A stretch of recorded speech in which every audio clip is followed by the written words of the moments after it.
Welcome to the Small Business Sweet Spot. I'm Barb Davids, and I'm here to help you get more website traffic and leads with simple, actionable SEO and content strategies. In each episode, I share tips and tactics and talk with other business owners who help us grow both in our business and in life. I'm so glad you're here. Let's go.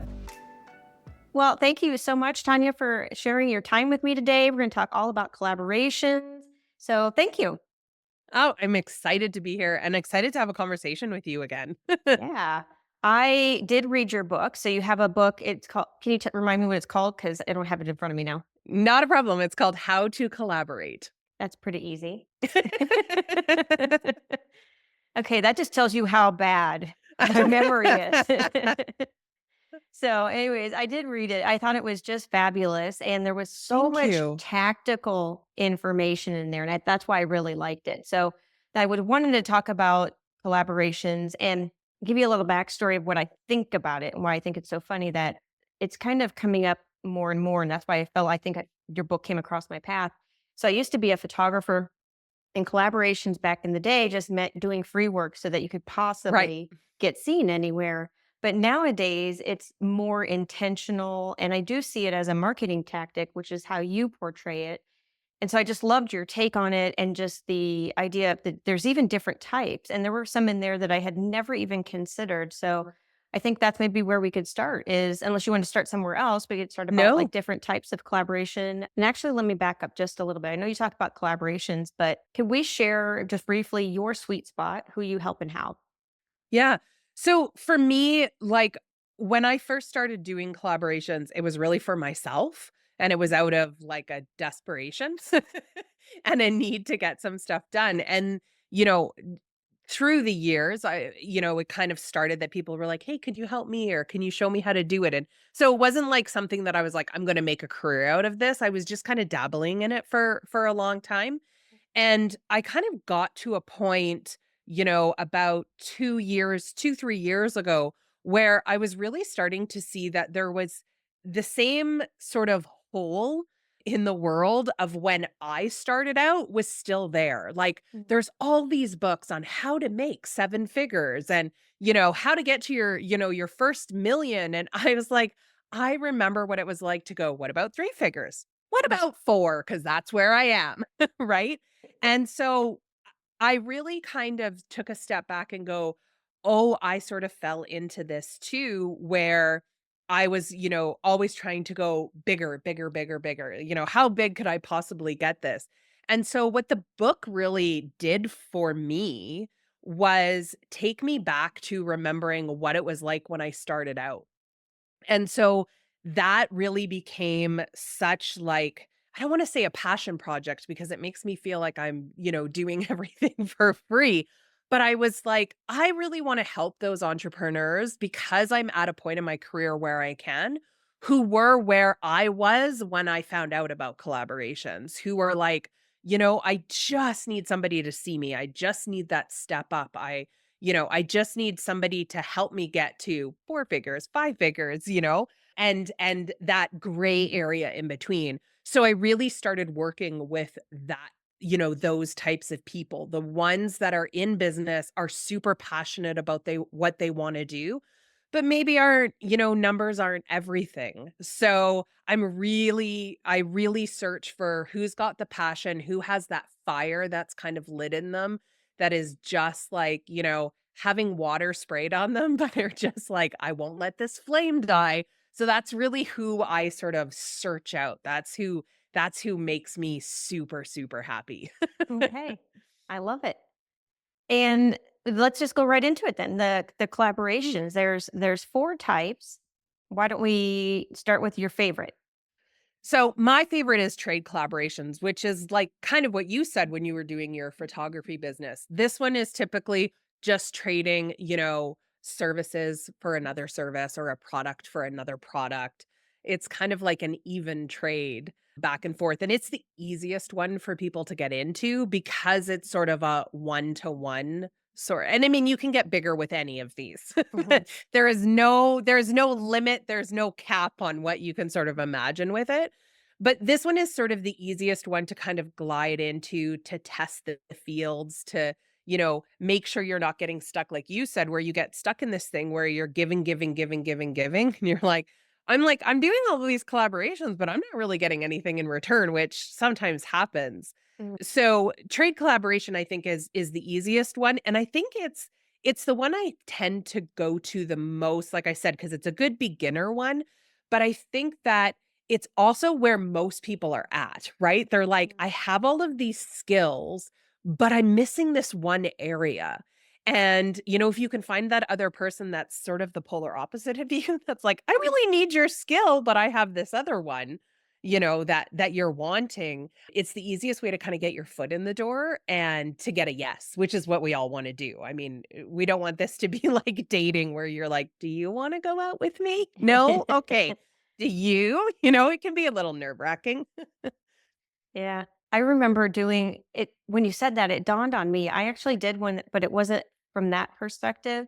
It was with a hairstylist. I did her website and she did my hair. Yeah. And So, I mean, I still to this day have one, I have an accounting company that I've had that was one of the first companies that I opened. And my housekeeper I trade services with her and have mm, since the beginning. I do her books, she comes in and cleans the house. perfect. Like, it just works, and it's Hmm. worked, over the years and stuff. And I mean, one day, one of us might go, we always check in with each other. This still working for you? You're still happy with this arrangement? This is Yeah. still, kind of what you want. But I think, I do it because it's super easy too, right? Hmm. And it's if it works for you and it makes sense for you, then it can be a collaboration. Yeah. Yeah. All right. What's another one? Number two. So the second one is a co-author collaboration. So this is one I typically see. We used to see it a long time ago. The easiest one that, people sort of go, "Oh, I know," is like Chicken Soup for the Soul books, or like Reader's Digest if you want to if you can age as much as I can. I don't know if you guys had those in the States, but Yeah. it's essentially where you can get a few, like, a couple of people together, or, two or more or whatever. It doesn't have to be a ton of people, but you can actually come together and write something to put it out in the world. So this could be a blog post, this could be a book. We're seeing this more and more in the book industry where it's easier to get a book out when you don't have to write the whole thing, And I can attest to that. Like it was about 2 years of writing the book by myself. Mm. And, there were times where I was like, "Oh, it would be nice to have someone else to kind of lean on for this." But I also do it in writing, newsletters, to my clients, to my mailing list that sometimes I'm like, I'm out of ideas. We all get to that point where like, I feel like I've said everything I need to say. Yeah. So a co-author collaboration can just sort of help you, brainstorm different ideas. It can also help you when you're doing advertising. I use co-authoring in advertising a lot because we all know how expensive advertising is. Mm-hmm. And I had just done one recently for retail stores where we had 6 retail stores that got together that were in the same area and were able to do this huge advertising campaign on television where individually this would have been out of scope for them because they're like, I can't afford that. Mm-hmm. But together and co-authoring it, they were able to sort of make sure that everybody got seen and, was showcased the way they wanted to and were able to hit a larger audience than what they could by themselves. So, Mm-hmm. it's a fun one to, kind of play around with. Yeah. So funny story. I was getting with somebody on Podmatch so I could get on somebody else's podcast and they could get on mine. And it happened to be a copywriter. And we were joking about how, like a copywriter, a web designer, and an SEO strategist walk into a bar. And then that evolved into because we are so closely aligned together.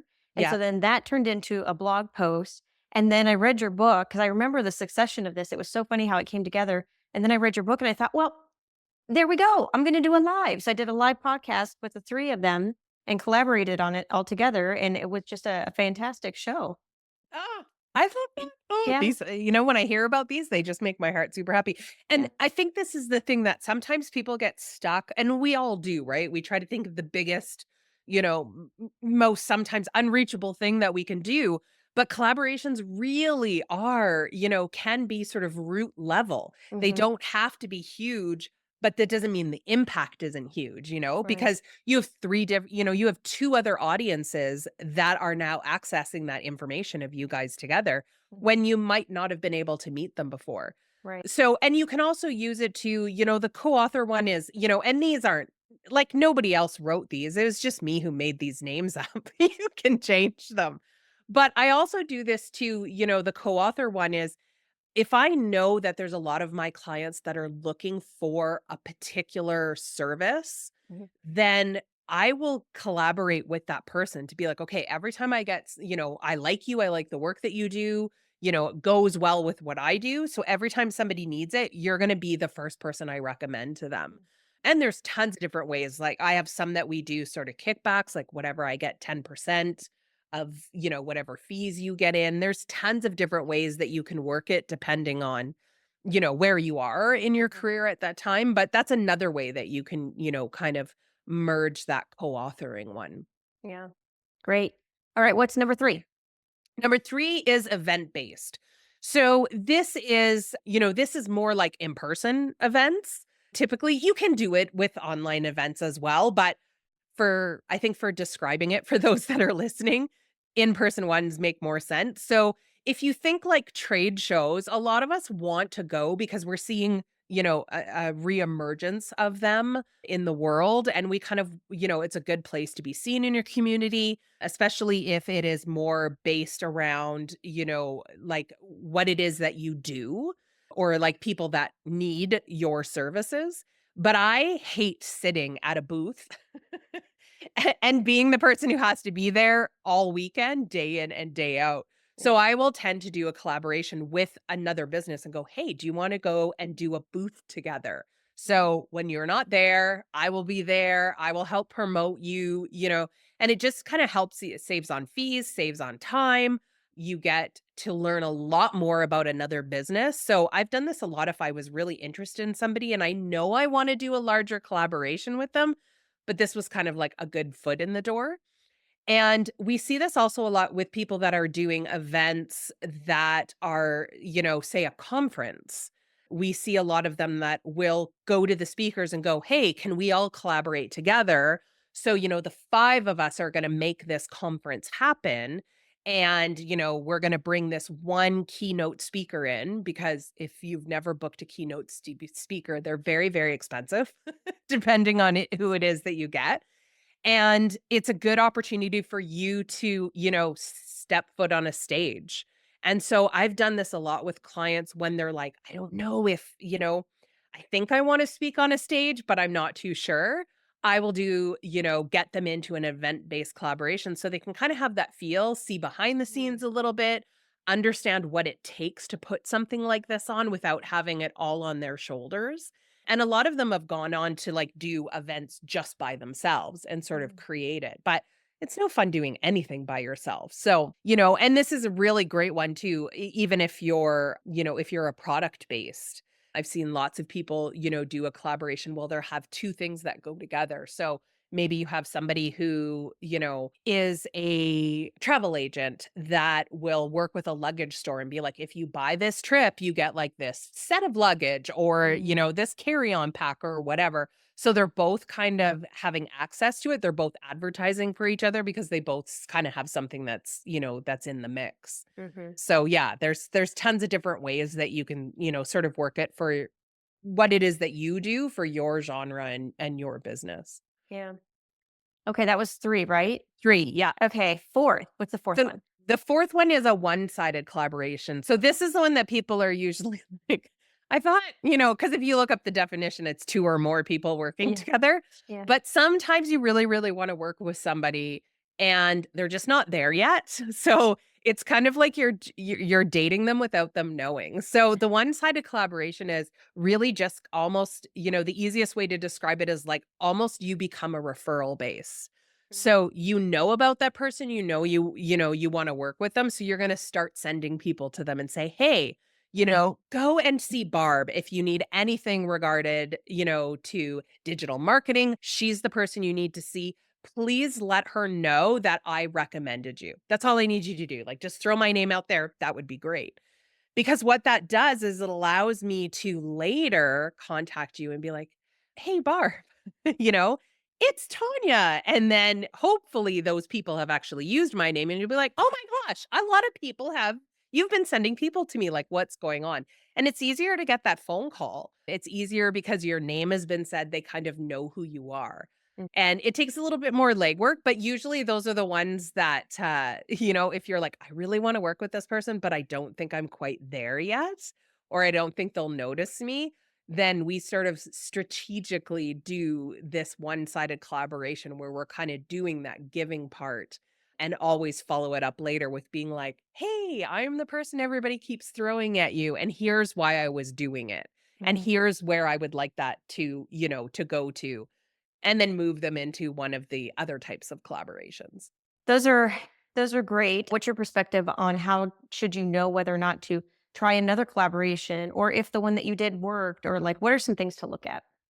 So I think the biggest thing is how well are you guys working together? So I always tell people make sure you're keeping an honesty journal throughout the whole thing because at the end of a collaboration, when it's done, let's say it's really successful, you might be like, "Oh my god, that was great." Like let's say you did an event-based collaboration and you were like, "Oh my god, that was great. It was so fantastic." Everybody, and the audience is coming up to you and saying, "It was fantastic. We loved everything." You get on this like high and you forget about everything, right?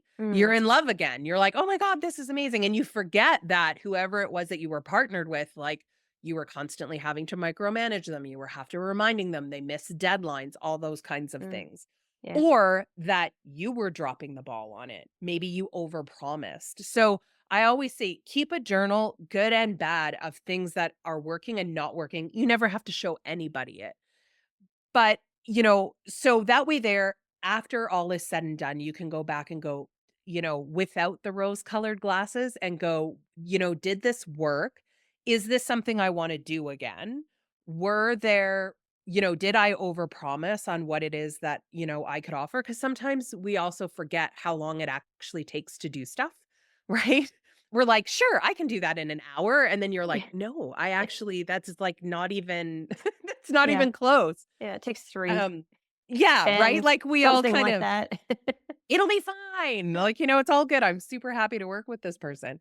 So, keeping that, journal really helps, but also keeping the communication open is super important too, and constantly checking in with each other to go, how is it going on your end? Like, what are you seeing? What are you noticing? Especially if it's a longer term one, like if you're doing something that is marketing, that maybe they're not going to see it right away, it helps you to, sort of let them know, "Hey, we're on the right trajectory," right? Because sometimes you know everything about marketing, but maybe I don't understand that, well, I used to only have 5 people and now I only have 10, right? But if our communication is open, you could be like, "You've literally doubled your reach in that amount of time."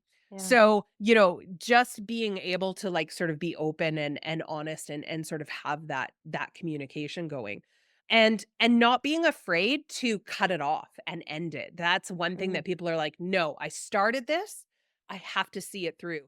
Having that communication and really being open and honest with each other allows you that if you are both sitting at the table and you're like, "This sucks." Like this is not where we want it to be. This is not happening the way any way that we thought it did, it's taking me more time, it's taking us more money, whatever the case may be, that you can both agree to just pull the plug and walk away. And then you mhm, can reassess, what went wrong? What wasn't working? Was it our timing? Was it who we were trying to reach? And you can kind of reassess, is this something that you want to do again, or do you need to completely change it to something else? mm, To me, that's not a failure. If you go through it knowing about halfway through that this is going to be a train wreck and you continue it, 100% you can say it was a failed collaboration. But if you pull that plug and go, this isn't working, we're going to pull the plug. I mean, you saved yourself then, right? You didn't drown. That's the whole key to it. So really being open and honest with yourself and with whoever it is that you're collaborating with and asking those questions and being willing to get the answer back too if they're like, "I don't really think it's working." Like, sometimes it's hard because you kinda have to take that gut check and go, "Yeah, I'm not holding up my end of the bargain. You're right." mhm. Either I'm gonna get better or let's pull the plug. Yeah. Is there anything that we haven't talked about yet or collaborations that you would like to mention? I think the biggest thing for people, and the one that I hear the most out of clients or anytime I speak with people, is they say, I'm not creative. So they'll say, like, I can't think of all of these things. Like, I can't think like you can. And I always tell them the truth is no, but I do this all day, every day. Mhm. So that's all I do is look around and try to think of ideas of stuff. But I think it's really tearing everything away and realizing I always say to people, walk around your house and just look at do you have, a drinking glass that you have pens in? That's thinking outside of the box. Think back maybe to your college days where we used, well, I don't know if anybody else did, but I remember using fitted or the flat sheets as curtains, right? And hanging those up and milk crates. And at first I thought this is just because I'm poor. But when I started digging into this, I realized this is really thinking outside of the box. As soon as you use something not for its intended purpose, you're thinking outside of the box. And we wanna think that it has to be this, like, monumental, huge, life-changing idea, and it really doesn't. It's usually the simplest ideas that work the best and that get the most ROI. So, Mhm. I encourage people just grab a pencil. I wrote this in the book, you might remember think of 5 different ways that you can use a pencil. No Mhm. wrong answer Yeah. you know, and usually that gets people going, "Oh, okay, yeah, this is really easy." And at first people are like, "I don't know, like a ruler?" And I'm like, "Yes." And they're like, "Oh, okay." Like I can put my hair up in a bun. I'm like, "Yes." And they're like, "Oh, okay." Right? Like we think that it's too simple, right? The answer is too simple or that thing well, it's just I needed a pen holder. I used a drinking Mhm. glass. Like it's not that big of a deal. Yeah. But once you start noticing these things, you'll start to see them everywhere. And I think it's called the Badoff Meinheim. I never remember the name. Like they couldn't, it's got the red car theory is the easiest way. But when you buy a vehicle and then all of a sudden you keep seeing that color everywhere and Mhm. you're like, what is happening? They've always been there. The cars have always been driving. They've always been there, but you're more in tune to it because now you're noticing it. Mm. So the same thing works with thinking coming up with ideas. The more you kind of build that muscle, the more you'll start seeing them everywhere. I walk around now and I'm like, that's a collaboration. That's a collaboration. Those two should work together. Like it becomes almost like a workplace hazard where now we start to see it. And yes, for a lot of people ask, I'm still trying to get Ziploc to work with cereal companies. I don't know what the holdup is with those two, but there's ones like that people are like, "What is going on?" So, I think just start really small, looking around in your environment. It's a little bit more complicated. The best one that and I still use it this day, it was the most fun to do, is I had a funeral home that was looking for something different because they always had, like, urns or they would have, like, a photograph with, like, a little plaque at the bottom of it. And they really wanted something different, and I had met a lady who does porcelain flowers, and she used to do them for weddings.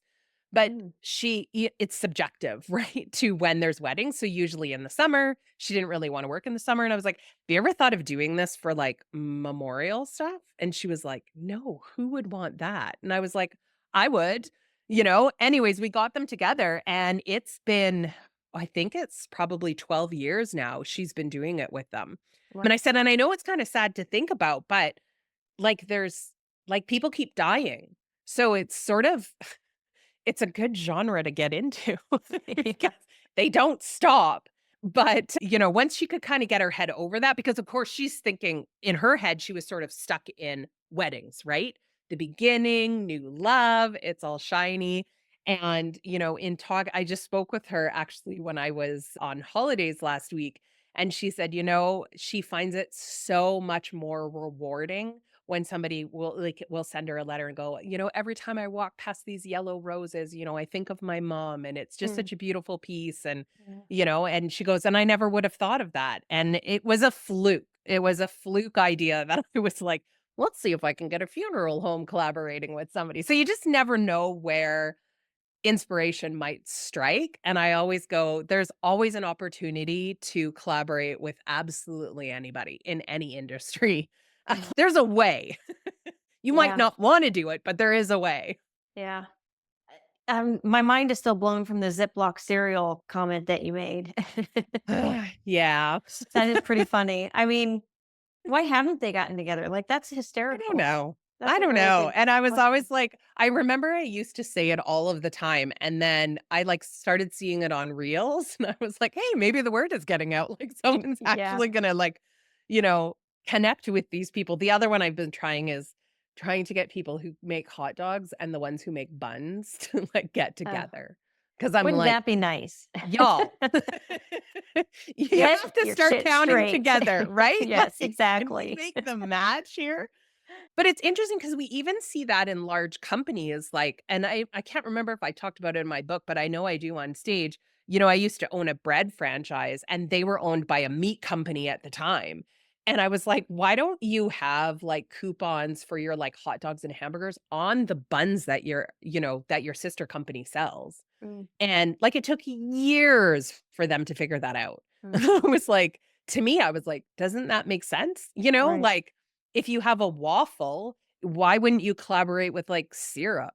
Mhm. Like, or, a yogurt company collaborate with, like, granola. So, there's lots of red tape when you get into those bigger companies, but Yeah. sometimes it's just like, what complements what you do the best and kind Mhm. of start there. Coke and Oreo got together. I haven't tried it yet. I have not tried it either, but my husband is like a Coca-Cola fanatic. Yeah, I'm an Oreo Um, fanatic. I sadly will buy I can't buy them because when I get in my car, I open them and I eat them before I even get home. It's a I'm very with you on sad, that. sad situation. Yeah. And we're starting to see this more and more. Like, this has been I feel like a long time coming, like since the 70s. Because I always remember like lip smackers being like the biggest one who did it. Mm, Which was owned by Bonnie Bell. And when they started doing it with Dr. Pepper, it was like lip balm and pop. mhm, But now it's like such a big thing. And we're starting to see this more and more. And as sort of the world sort of creates its own little momentum that's going right now, we're starting to see this happening more and more. So I mm, think, and this is just totally me from an outsider view, but I think the collaborations are happening because a lot of companies are like, you know what? We want to stop the merging of, acquisitions and like people buying us out. And this is a really easy way for us to do it. mm. We've seen it a lot with like Red Bull and GoPro have been doing it for years and years. Coke is starting to do it with a lot of other people. Coke Happens in and Pepsi. music too. Yeah, Coke and Pepsi have gotten together. Different artists are getting together to sort of share things and get Yeah. stuff out there. Artists with big brands, like which is funny. We all remember when U2 put a free album out on Apple. I can't get it off my phone. It just came back on this morning. I was like, this album is gonna haunt me forever. Right? So sometimes they don't necessarily the work. And that was when that U2 was like, this did not work the way we wanted it because people got really pissed off about it. But there's so many that are out there that I think we often, we don't see that. We just go, "Oh, Coke and Oreo, weird." But once we start noticing it, and following along the trajectory, there is a huge collaboration that happened behind the scenes before that could even happen. Mhm, So it'll be interesting to see how all of those start to progress. But I think we're going to start seeing brands start to merge together even more. We're seeing it also in chips. We're seeing, like, chips are starting to, like, get their flavors, but it's, like, specific to another brand. They're sort of borrowing from them, mm. and so it's gonna be fun to kinda, see these things, and it's a good opportunity for you to try something. Coke might try this, and it might be, like, a lifelong, and people might be like, "We're out. This is disgusting." Who know I haven't tried it. I can't Yeah, imagine the 2 of them together, but we didn't think cherry was gonna work in Coke either, but there's some people who love it. there you go. Okay, so what if somebody was listening to this, what do you hope is one takeaway they walk away with? I think when you're sitting down and thinking about doing collaborations, the best thing that you can ever do is just write a huge list of stuff that you're really good at that comes super easy to you. Because oftentimes we think that we don't have a superpower. And I come across this so much. People are like, I don't really have a superpower. But the thing that is the easiest for you to do, the thing that you're like, oh, I can do that in like 2 seconds. That takes me no time at all. That's your superpower. And it took me a lot of years to learn that. So I hope that people just sit down and go, what is like super easy that people constantly ask me to do? And am I utilizing that? Because, we often think again that it has to be, this huge, monumental, really tough thing. But a superpower is something that's like nothing to you, right? Like Superman can like leap a building and it doesn't take him anything. Like he just jumps. It's not a big deal to Yeah. him. But to us, it's like, oh my God, it's amazing. Yeah. So I would encourage you to sit down and think of all of those things that are super easy. Or what do people constantly ask you for that you're like, why do people keep asking me to do this? Hmm. And see how much you're utilizing that and how you can turn that into an asset to go ahead and collaborate with somebody All and right. have fun. That's the other thing I want to say. Yeah. Whenever you're doing these, it is my absolute tagline is, just have fun with it and keep that idea in your head. This is supposed to be fun. This is supposed to be lighthearted. And then it always becomes a success if you get a couple of laughs out of it, I think. Yeah. Yeah. Excellent. Awesome. All right. And if somebody was interested in finding out more about collaborations or working with you, how do they find you? So you can find my book pretty much anywhere. You can find it on Amazon. I know that that's a place most people like to shop, but to contact me, you can just go to my website at foxtalksbusiness.com. The contact page comes directly to me. So I answer all of those emails because I think that's really important that you know who you're talking to. And you can connect with me on social media and everything. And again, it's not a bot. And it's not an assistant, it's me who answers all of them. So sometimes it takes me time, but I will get back to everybody. And yeah, like there's no such thing as a stupid question except for the one that you don't ask. So it gives me ideas. So send those questions in. There you go. All right. Well, thanks so much for your time today, Tanya. I really appreciate it and sharing all the information about collaborations. It's like good stuff. So thank you very much. And I would like to encourage everybody to make sure that you collaborate with Barb right now and head over and give her a review, give her a thumbs up if you like the episode, give it a shout out on social media. Those are easy ways to collaborate. You just never know. So I encourage everybody to do that. Wonderful. I thank you very much for that. That was very kind of you. Thanks. All right. That wraps up this episode. Stay tuned for more episodes to help your business thrive online. We'll see you in the next sweet spot. Cheers. Thank you for sticking around. I hope you enjoyed the episode. If you're looking for SEO and content marketing help, you can find all kinds of information at compassdigitalstrategies.com. And if you like the episode, please tell a friend. Cheers.